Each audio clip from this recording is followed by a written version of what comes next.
Hello and welcome to the weekly Astrology and Spirituality show for week commencing the 14th of February with Alyssa and Patrick Arundell. Thank you so much for joining us. Well, it's a massive week in lots of different ways. Monday, Valentine's Day. Tuesday, Mercury back into Aquarius, the sign where it's exalted. Wednesday, we have a full moon in the sign of Leo, but also we have Venus and Mars come into an exact conjunction.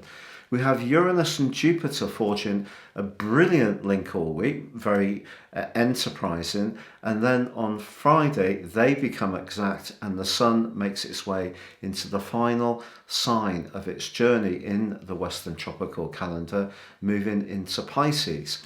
Pisces energy very much about reflection and the more spiritual dimension is available to us. But the two rulers of Pisces, Jupiter, traditional, and Neptune, are waiting for the Sun. So as we enter Friday, we really are talking about Pisces season. But you can see at the start of this week, a whole lot of stuff going on. Now, as we mentioned last time, we were going to have a little bit of a talk about the whole concept of Valentine's Day. Now, if you're lucky enough to be in a close relationship which is going well, it may well be very reflective of all the advertising that will be bombarding all of us. This mythical event where we can stare into one another's eyes and have a glass of bubbly with the champagne augmented by a lovely meal and the romantic music and the candles. But what's the reality? Well, the reality is a lot of people, in fact an increasing amount of people, live on their own. So I think we have to be very sensitive about how we work with Valentine's Day energy, because for a lot of people it can actually be a very alienating event, something that's not much to do with them. But what about relating in general? Relating is something that we do every single day, even if we don't speak to another person, because we're relating with ourselves. Now, I've done a deep dive video to try to explain these complex strands in a bit more detail.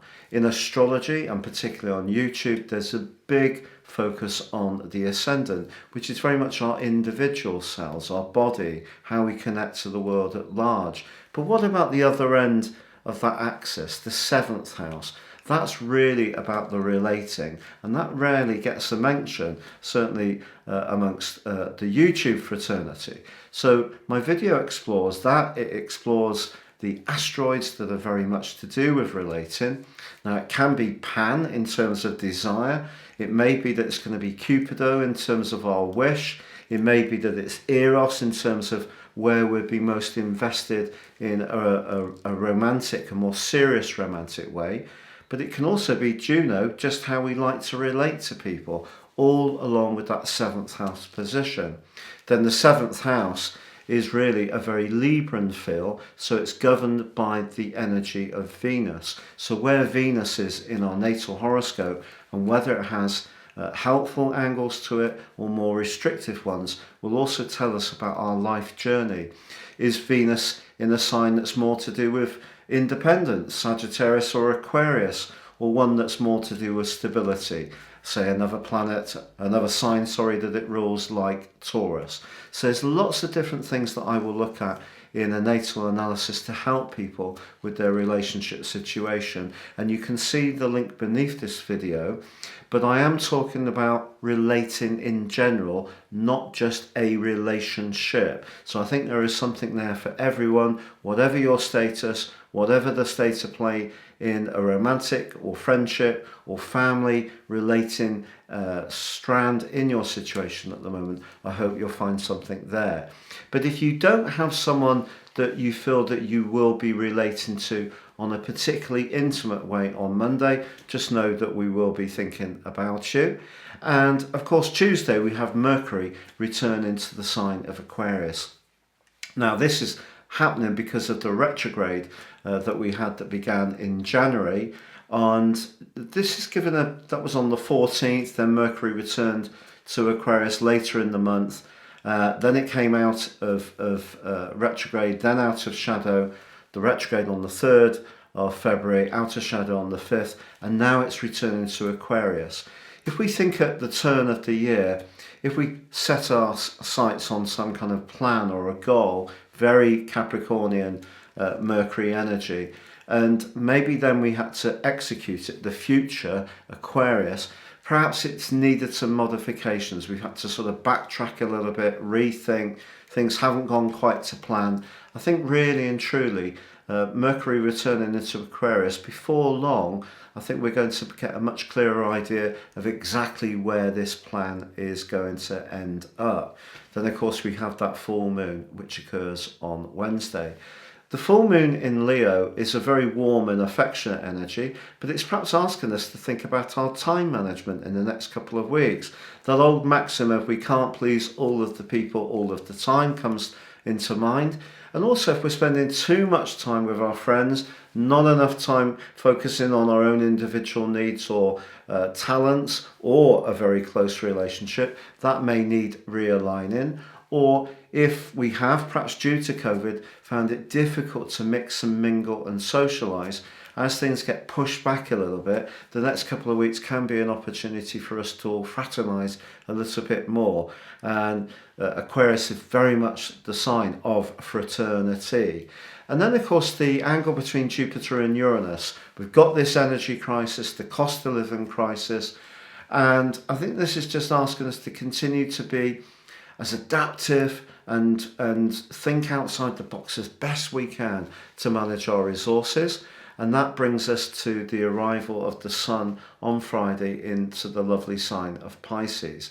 Now, of course, the transit of the Sun, Jupiter and Neptune will impact on your situation, most of all, depending on how it influences your natal chart. But in terms of sun signs, if you want to understand how this will work for you, I think it's true to say that for Pisces people, this is going to be a time to increase your energy. For Aries people, perhaps to just withdraw a little bit and reflect on what the past 12 months has been. Taurus people, very much about your future hopes and friendships. For Gemini people, brilliant to punch your way through to goals. For Cancer people, wonderful to think about expansion, travel, higher education.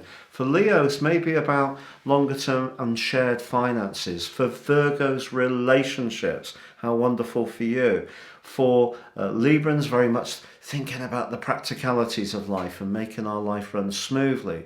For Scorpio, being self-expressive and demonstrating to people our unique talents and enjoying ourselves. And for Sagittarius people, thinking very much about home, family, the immediate environment. For Capricorns, expressing your ideas, your talents, whether it's through the written word, through film, through photography. Those areas can be brilliant for Capricorn over the next few weeks. For Aquarius people, it could see a pickup in your income or grappling more with your sense of purpose around your self-worth. So I hope that gives you a little bit of a flavour. And that brings us to the Hermetic Wheel. So what card do we have in this action-packed week? Well, first of all, thank you so much. I really enjoyed that. So this week starts with that pesky Seven of Swords up until Wednesday, which we said last week was a bit like someone taking something from us, perhaps stealing our energy or an idea. We just got to be a bit cautious and careful about who we share ideas with. I read a meme the other day and it said that these two people were talking in a coffee shop very loudly about their new business and they were excited, and then there was a grumpy guy sitting next to them and was fed up with them talking so loud he went and pinched their domain name and bought it just to be spiteful. Yeah, it was horrible. So things like that can happen with Seven of Swords energy. So if you've got an idea, maybe keep it under your hat for a little bit. On Wednesday, we shift into the Eight of Cups. The Eight of Cups sees us searching for emotional well-being and spiritual fulfillment. So if we're in a job, relationship, situation where we're not feeling spiritually or emotionally fulfilled, it could see us wanting to move on from that, or at least bring that subject up to either, our colleagues or our partner or a friend. We need to sort out how we can connect more on that emotional and spiritual level at the end of this week. Oh, I think you've expressed that beautifully. So, thank you so much for all your interaction over the last week. And also, we have a winner of the Birthday 3 prize draw. So, without further ado, again, very little time to look at this in detail, but the winner is Shannon D. And Shannon was born in Elk Point in Alberta in Canada. So, on the screen now you can see Shannon's chart, and the thing you'll notice is that the Sun and Mercury and also Venus, although that is in a sign that it's exalted in the sign of Pisces, but they're all in the 10th house. So and Mercury particularly is quite close to the 10th house cusp. So I think how Shannon connects to the wider world is going to be a very important part of her existence. But you can see at the bottom of the chart, we actually have a kind of paradox, because Saturn, the planet of structure, but also potential limitations, is in the lovely bubbly sign of Leo, but it's in the 4th house. And that's pretty well directly opposite Mercury and the Sun. This points to me towards someone who perhaps is ambitious, perhaps has taken responsibility in your life, maybe from an early age. I think it's possible that one parent was either very encouraging and one parent in some way or another found it more difficult to be available to support you. Maybe they weren't so well or had time limitations, or perhaps were demanding of you, Shannon, that you'd be very successful, but not necessarily, as far as you saw it, not both parents always quite encouraging you as much as they might have done. You actually have your midpoint, so your moon's in the beautiful Cancer, so where it feels at home, and it's in the 1st house, and that's forging a square with the North Node. So I think you are very sensitive, but the North Node and Pluto are in your 5th house. So I think being creative with the moon in the 1st house gives us an instinct to tune into situations and want to be individualistic. And I think that it's angled to both the North Node and Pluto in the 5th house pushes you to find your own path in life. You also have Jupiter just tucked into your 12th house, a love of philosophy and spirituality, but very close to your ascendant in Gemini. So, and they're forging a terrific angle to the Sun and Mercury. So I think when the way you come across is very reassuring, very encouraging to others. But I think that when it comes to the more emotional dimension, you may have just experienced some limitations in terms of the environment that you've lived in. But I think from that, you've learned to be very supportive, encouraging to others. That would be my instinct.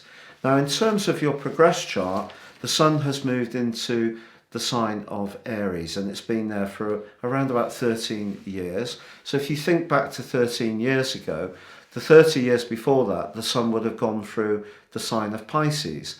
Now, because you're very, very late Aquarius in the last degree, known as the inertic degree, it's possible that your Pisces story came about for you really pretty well from the beginning of your life. But certainly, once you got to just about 31 years of age, I think since then through till now, you felt a lot more fire, a lot more get-go in order to demonstrate your talents. In terms of the ascendant, that is 29 degrees in Cancer. So all that time, although you've had the ability to manifest a lot more drive through the prism of Aries, because you do have the ascendant, which is not quite ticking exactly in a square with the position of the Sun, but it has been more with Mercury. I feel that, maybe at times it feels that you're trying to push forwards along those career lines, which have been very important to you, but you've had to use your psychic antenna to really guide you. Now, at the moment, you do have Mars on your ascendant. Mars is in a full in the sign of Cancer, so that means you're going to be single-minded and at times maybe push back quickly if you feel that people are not being very responsive to where you're coming from. And it just happens to be the case that the move in Pluto is moving into an opposition with your progressed ascendant and also your progressed Mars. So interesting. That could point towards some big changes around relationships for you, I would imagine. Also in your progress chart, Alyssa will share this on the screen, just at this present time today, almost over the last week or so, you've had the moving moon in an opposition with Saturn. So I don't know if there's been a particular financial or shared financial issue you've had to grapple with over the last week or two. But the moon will move quickly. It moves around about 1 degree each month. It's slightly less than that because the moon actually moves 13 times a year. As every woman knows, the moon moves about every 4 weeks, not every month. So that gives you a little bit of a flavour of what's going on for you. I will say also that your midpoint in your natal horoscope, the balance between the sun 29:46 in Aquarius and the moon at 11 degrees 51 in Cancer is 5 degrees Taurus. So I think with Uranus moving across that point over the last couple of years in your 12th house, you may have found it a little bit more difficult to sleep. You may have felt a bit more restless, and Uranus continues to work its way in the sky through your 12th house. So generally speaking, Gemini people, because of your Gemini ascendant, have found the passage of Uranus through the 12th house a very restless bringing energy. So best way to deal with that in terms of keeping our nervous system as relaxed as possible, I think, is to try and get some gentle exercise, and obviously, just be conscious of the amount of caffeine and all that good stuff that you may have later in the day. So I hope that makes some sense to you, Shannon. Thank you so much for all your kind support to us. We really appreciate it. Shannon is a big follower of the show, so thank you so much. So the runner-up for the birthday wheel was Joe. So we'll make sure that we get to you, Joe, your 12-month forecast. Oh, thank you so much, Alyssa. So what about the modality this week? What are you going for? Well, this week we're going to use the Archangel Oracle cards. The Archangels can really help us in all kinds of relationships, and so I thought that this would help us for this week of relating, really. Okay, so let's give these a shuffle. Oh. Okay, the card that comes up is Archangel Ariel, and the word on this card is courage. It says, be courageous and stand up for your beliefs. Archangel Ariel is known as the angel that helps us with all things material and all things physical. So this includes our home, our finances, anything we can touch, smell, feel. And this is asking us to be courageous in our more to do with our material life rather than our spiritual life. So how would that play into the relationship thing? I think if somebody is pushing our boundaries to a point that we don't feel comfortable with, we need to voice that. If something isn't feeling right, a bit like we said earlier with that 8 of Cups, just bring that up. And sometimes it can be really difficult to bring up issues. It takes a bit of courage, especially if you really care about the other person, whether this is a friendship or a romantic relationship or even a job. You might not want to upset the other person, but I think it's going to have to take some courage to get our viewpoint across, to stand up for what we believe in, and then hopefully clear the air and something lovely can grow from that. What about if there's somebody, that is on the edge of our sort of personal solar system that we're drawn to? What would your connection be between that card and that situation? Oh, that's really interesting. I think in terms of relationship. Yeah, if we're drawn to someone, I always think there's a reason for that. Whether this is a friendship, whether this could be a working, relationship, whether this could even be a romantic relationship.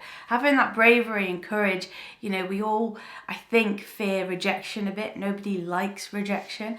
But I think to pluck up that courage and to say, hey, I'd like to work with you on this, or hey, I feel that we have a connection. Could we maybe go for a coffee? So it's the fear of failure, isn't it? We don't want to humiliate ourselves, particularly if it's a relationship we're drawn to on a more personal level, because, we feel that it's exposing ourselves. And so I can really, really relate to that. But maybe sometimes in life, if we don't let the other person know, they never will know that their interest was there. And so it all becomes very stilted. So perhaps the people who really do maybe have a degree of failure at times, but then might have a win because their odds are better because they will keep taking chances. But So true. it's not so easy to do that if you know your life is more evolved and it's more difficult to reach out to people. And of course, there are people that unfortunately are not so invested and won't necessarily be sincere, and that is another thing that we're always mindful of. But somewhere along the way, nothing changes in life unless we do take some risks. So it is something to think about, I feel. Yes. Now, this week as well, we had some wonderful suggestions for the word of the week from Gloria. So your words have been added into our cookie jar. So we'll have a rummage through and choose one. Yeah, Gloria's an absolutely lovely person from Australia. So I will give them a shake and Patrick will be on the pull. I'm going in. So, okay. So that's the one. And it was... Oh, okay, that's lovely. So the word is chameleon, and I think this is from Judith. So thank you so much. So we bigged you up, Gloria, and then snatched it away. But maybe next week. Your words are in there, and they're not going anywhere until we pulled them out. So chameleon. Oh, that's a good one, isn't it? Okay. I think if you think of a chameleon, they can change and adapt their skin to fit into any situation. They can camouflage themselves. I think there's a couple of things with this. Sometimes people can be chameleons too much to the point where they are being a certain way to please a group of people or but lose please their another identity. person. Yeah, they lose their identity through doing that. So we have to be careful that, yes, we want to be in sync with other people, but also not to put ourselves, through the point where we lose ourselves. In a natal horoscope, if someone's got an immense amount of 7th house energy, that can happen. Having 7th house energy can be a very positive thing. And if in two charts, one partner's moon is on the other person's 7th house cusp, that's glorious, or Venus and so on. But if you have too much 7th house energy, your whole preoccupation is about people pleasing, so you can lose sight of the ascendant, if you like. So, but like you say, at times it can be something that actually keeps us safe. So yeah, I think as well, like if we're nervous and we say we're doing a show, or we're going on stage, or we're giving a presentation for college or for work or whatever it may be, we may have to become a bit of a chameleon to get through that, to take on a character, a persona, to get through it. And I think in that case, that's perfectly fine, because we're, if we were completely ourselves in those situations, perhaps we wouldn't do as well as if we went into it with a bit of gusto. So there's a time and a place, I feel, for us to change who we are. But at the core of it, being true to ourselves and authentic to ourselves means that perhaps we're a bright pink chameleon rather than fitting into the background. Oh, that's brilliant. And thank you so much for sharing that, Judith. Thank you. If you would like to put forward some themes or some words for next week's show, please do that. And we will revisit the words that you suggested, Gloria. And so in terms of where we are, thank you so much for your comments and shares. And if you would like to watch the relationship video that I've done, embracing Valentine's Day as well, as I said before, please see the link below. You can also see in the link below the link for the full moon, the Leo full moon video. So you can catch those two deep dive videos by checking underneath this video. If you would like me to look at your birthday horoscope for week commencing the 21st of February, please send me your details. You can email me through my website or drop them underneath this YouTube video. Thank you so much for all our subscribers, and also to our lovely Patreons. Shannon is one. It's been great to spend time with you. We hope that you have a peaceful week and some surprises in terms of just lovely connections, because just the way people open doors or serve a coffee are all opportunities to relate in a really lovely way. And we hope that you experience some of those sweet moments. But from the A team, it is. Goodbye from him. And it's goodbye from her. Goodbye.